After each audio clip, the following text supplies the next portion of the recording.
পরে জানাবো খবরে বিস্তারিত। অন্তর্বর্তী সরকারি প্রধান উপদেষ্টা অধ্যাপক ডক্টর মোহাম্মদ ইউনূসের কাছে প্রতিবেদন জমা দিয়েছে জনপ্রশাসন সংস্কার কমিশন ও বিচার বিভাগ সংস্কার কমিশন। দুপুরে রাষ্ট্রীয় অতিথি ভবন যমুনায় বিচার বিভাগ সংস্কার কমিশনের প্রধান শাহ আবু নাইম মমিনুর রহমান ও জনপ্রশাসন সংস্কার কমিশনের প্রধান আব্দুল মুঈন চৌধুরী প্রতিবেদন হস্তান্তর করেন। এ সময় সুপারিশ রাজনৈতিক দলগুলোর সঙ্গে আলোচনা ও সমর্থন সাপেক্ষে বাস্তবায়ন করতে চায় অন্তর্বর্তী সরকার। প্রধান উপদেষ্টা ডক্টর মোহাম্মদ ইউনূস বলেন, বিচার বিভাগ প্রশাসনের কমিশনের সুপারিশ বাস্তবায়ন হলে মানুষ অধিকার মিলবে, কারণ এই দুই বিভাগের সাথে দেশের সব পর্যায়ে মানুষের সম্পৃক্ততা রয়েছে। এই দুই সংস্কার কমিশনের রিপোর্ট থেকে অতীতের নতজানু হওয়ার অভিজ্ঞতা থেকে মুক্তি পাবে দেশের মানুষ। হেনস্থা, অবমাননা ও অবজ্ঞা ও অবমাননা থেকে মুক্তি পাবে, তাদের সত্যিকারের অধিকার ফিরে পাবে বলেও জানান তিনি।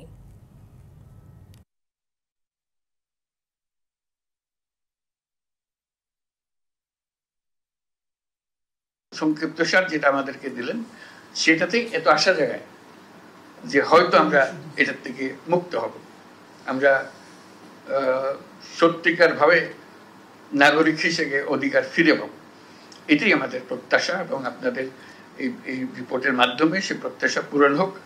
আপনাদের এই রিপোর্টটা আমরা এখন সংস্কার কমিশনের রিপোর্ট হিসেবে জনগণের হাতে দিয়ে দেব এবং রাজনৈতিক দলের হাতে দিয়ে দেব, সিভিল সোসাইটি অর্গানাইজেশনের কাছে দিয়ে দেব, যাতে করে তারা একমত হতে পারে যে এগুলো করে ফেলা ভালো। দেশকে 4টি প্রদেশে ভাগ করার সুপারিশ করেছে জনপ্রশাসন সংস্কার কমিশন। কুমিল্লা ও ফরিদপুরকে আলাদা বিভাগ ও দিল্লির মতো ঢাকা, নারায়ণগঞ্জ, টঙ্গী ও আশুলিয়া নিয়ে একটি মহানগর সরকার গঠনের সুপারিশ করা হয়েছে। দুপুরে রাষ্ট্রীয় অতিথি ভবন যমুনায় প্রধান উপদেষ্টা প্রেস উইং থেকে সংবাদ সম্মেলনে এসব তথ্য জানানো হয়। পুরোপুরি স্বাধীন এবং কার্যকরভাবে স্বাধীন করার ওরা প্রস্তাব দিয়েছে। এটা একটা 352 পৃষ্ঠার একটা বড় রিপোর্ট এবং এটার পুরোটা ইমপ্লিমেন্টেশন করতে হলে কিছু কিছু ক্ষেত্রে আপনার কনস্টিটিউশনাল অ্যামেন্ডমেন্টও লাগবে। তো মেজর যেগুলো ছিল সেগুলো আপনারা জানেন যে মানে অবশ্যই স্বচ্ছতা, লিগাল সার্ভিসের স্বচ্ছতা আনার জন্য সুপ্রিম কোর্টের বিশেষ করে জাজের অ্যাপয়েন্টমেন্টের ব্যাপারে বা পরবর্তীতে জাজের এগুলোর ব্যাপারে তারা যত অনেক নতুন রিকমেন্ডেশন দিয়েছেন, তার আলোকে কিছু কিছু কিন্তু কাজও হয়েছে। আপনারা দেখেছেন যে জাজ অ্যাপয়েন্টমেন্টের ব্যাপারে আমরা নতুন নীতিমালা এসছে। ফেব্রুয়ারির মধ্যেই নতুন রাজনৈতিক দলের নাম ঘোষণা করা হবে বলে জানিয়েছে জাতীয় নাগরিক কমিটি। গণমানুষের আশা আকাঙ্ক্ষা পূরণে নতুন এ রাজনৈতিক দল কাজ করবে বলে জানায় বৈষম্য বিরোধী ছাত্র আন্দোলন। রাজনৈতিক দল গঠনের উদ্দেশ্যে সংগঠন দুটি আজ থেকে অনলাইন এবং অফলাইনে জনমত জরিপের কাজ শুরু করেছে। জুলাই গণঅভ্যুত্থানের পর থেকে নতুন রাজনৈতিক দল গঠনে জাতীয় নাগরিক কমিটি ও বৈষম্য বিরোধী ছাত্র আন্দোলনকে নিয়ে সামাজিক যোগাযোগ মাধ্যম সহ বিভিন্ন জায়গায় চলছে আলোচনা।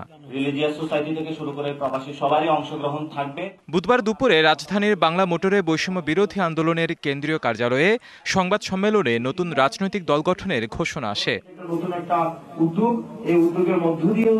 নতুন যে রাজনৈতিক দল আসছে তা সম্পূর্ণ জনগণের মতামতের ভিত্তিতে হবে। সে উদ্দেশ্যে জনমত জরিপের কাজও শুরু করেছে সংগঠন দুটি।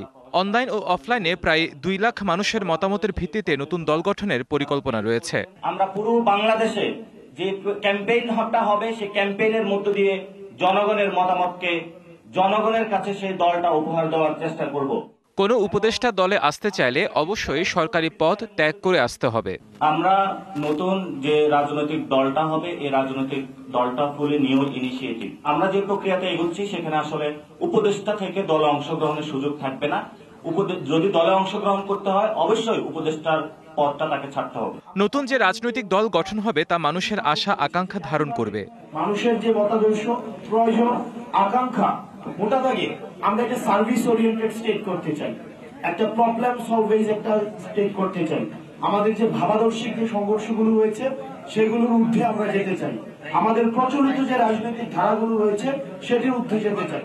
বাংলাদেশ থেকে ফ্যাসিস্ট শেখ হাসিনা ও ছাত্রলীগের অধ্যায় 5ই আগস্ট থেকে শেষ হয়েছে। ফ্যাসিবাদের পুনর্বাসন কোনোভাবেই আর হতে দেওয়া যাবে না বলেও হুঁশিয়ারি দেওয়া হয়। ছাত্রলীগ এবং হাসিনা এটা close chapter. DBC news desk. নির্বাচনমুখী সংস্কার দিয়ে দ্রুত নির্বাচন দিতে সরকারের প্রতি আহ্বান জানিয়েছেন বিএনপি নেতারা। সংস্কারের নামে বেশি সময় ক্ষেপণ করলে তা দেশের মানুষ মেনে নেবে না বলেও উল্লেখ করেন। তারা বলেন ৬ মাসেও সরকার তেমন কোনো সংস্কার করতে পারেনি, এমনকি তাদের কোনো জবাবদিহিতাও নেই। বুধবার জাতীয় প্রেস ক্লাবের সামনে যৌথ বাহিনী কর্তৃক যুবদল নেতার হত্যার বিচারের দাবিতে আয়োজিত প্রতিবাদ সভায় বক্তব্য দেন বিএনপি এবং নাগরিক ঐক্যের নেতারা। এ সময় তারা অন্তর্বর্তী সরকারের সমালোচনা করে বলেন ৬ মাসেও সরকার তেমন কোনো সংস্কার করতে পারেনি। ৬ মাসে জনগণের জীবনযাপনের কোনো পরিবর্তন হয়নি। এত বড় মানুষ যিনি শান্তিতে প্রবেশ পেয়েছেন, যিনি অর্থনীতিতে অসত্য সাধন করেছেন, যার জন্য জনগণের মধ্যে জনগণের জীবনে সত্য প্রতিষ্ঠিত হয়েছে বলে সারা পৃথিবী স্বীকৃতি দিয়েছে, তিনি বাংলাদেশের মানুষের জীবনে শান্তি আনতে পারেননি। জিনিসের দাম বেড়েছে, নতুন কোনো চাকরির ব্যবস্থা হয়নি, খুন জখম রাহাজানি লুটপাট ডাকাতি দস্যুতা বেড়েছে। গত ১৬ বছর ধরে যে পরিস্থিতি ছিল, অন্তর্বর্তী সরকার আসার পরও সেই একই পরিস্থিতি বিরাজ করছে বলেও মনে করে বিএনপি। এখনকার যে সময়, সেই সময়ে যে কাজটি করার, সেই কাজটি বর্তমান সরকারকে করতে হবে। মানুষের ভাত এবং ভোটের অধিকার মেনে নিতে হবে, মানুষের নিরাপত্তার দিকে তাদের নজর দিতে হবে, মানুষের সাম্প্রতিক যে পরিস্থিতি, স্বস্তিহীন পরিস্থিতি, সেই স্বস্তিটা ফেরত আনতে হবে। এর বাইরে যেসব জায়গায় হাসিনার অনুচররা আছে, সেই সব দিকে সরকারকে তড়িৎ ব্যবস্থা নিতে হবে। প্রেস ক্লাবে তোফাজ্জল হোসেন মানিক মিয়া মিলনায়তনে এক আয়োজনে উপস্থিত ছিলেন বিএনপির স্থায়ী কমিটির সদস্য সালাউদ্দিন আহমেদ। এ সময় অন্তর্বর্তী সরকারকে সময় নষ্ট না করে নির্বাচনমুখী সংস্কার দেওয়ার আহ্বান জানান তিনি। ডিলিমিটেশন সময় মতো হবে এবং অন্যান্য নির্বাচনী কার্যক্রম যেগুলো আছে আইনি সংস্কার ছাড়া, সেগুলো খুব বেশি সময় নেওয়ার কথা নয়। আর এই সমস্ত কাজ সবকিছুই একই সাথে চলতে পারে, সিমultaneous রিফরমেশন অফ অল সিস্টেমস এটা চলতে পারে। Afrin Anwar, DBC news, Dhaka. টঙ্গীর তুরাগ তীরে শেষ হলো ৫৮তম বিশ্ব ইজতেমার প্রথম পর্বের দ্বিতীয় ধাপ। আখেরি মোনাজাতে হানাহানি মুক্ত উন্নত সমৃদ্ধ বাংলাদেশ আর মুসলিম উম্মার শান্তি কামনা করেন মুসল্লিরা। মোনাজাত শেষে ভিড় দেখা যায় বাস ট্রেনে। ফেরার যাত্রাও ছিল শান্তিপূর্ণ।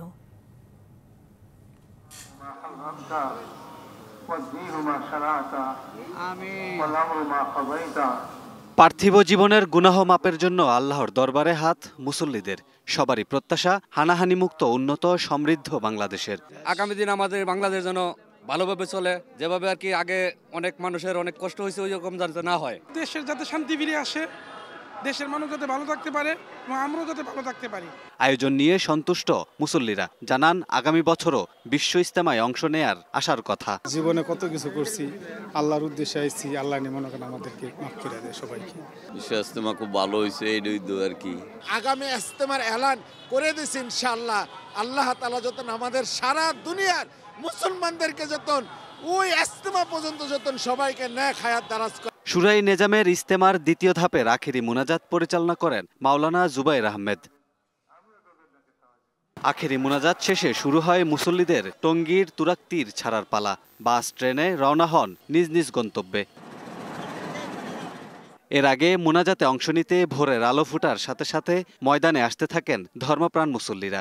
নিজ নিজ খিত্তায় অবস্থান নিয়ে করেন দোয়া পাঠ।